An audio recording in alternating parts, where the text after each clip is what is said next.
I also want to send best wishes to a very good friend of mine and a friend to our nation, Prime Minister Boris Johnson. We're very saddened to hear that he was taken into intensive care this afternoon, a little while ago. And I've asked two of the leading companies, these are brilliant companies, Ebola, AIDS, others, they've come with the solutions and just have done incredible jobs. And I've asked them to contact London. You mentioned that you were asking U.S. drug companies to provide treatment to the British Prime Minister. What sort of treatment is that? Is that something that is available? Well, it's a very complex treatment of things that they've just recently developed, and that they have a lot of experience with, having to do with something else, but recent for this.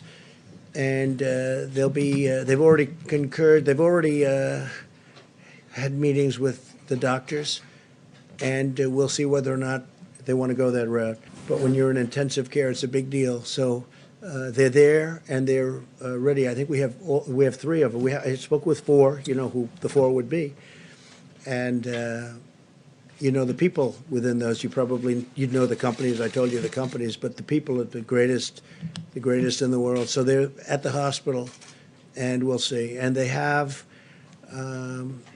everything with them should it be needed. Do you think Boris Johnson, when he talked about shaking hands with hospital patients, did he downplay the threat of this virus too much? And do you know exactly what his current? Well, I think Boris was looking at it differently. He was looking at it earlier. He was looking at it like ride it out. There were many people thinking about riding it out, meaning, you know, whatever it is, it is. But then you see what starts to happen, and the numbers become monumental, and they decide not to do that.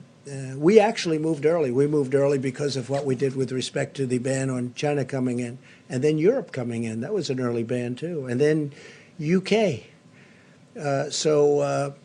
No, he waited a little while, and he felt that, but he got, he made a decision very quickly thereafter to do what they did, and they've gone to a very strict lockdown.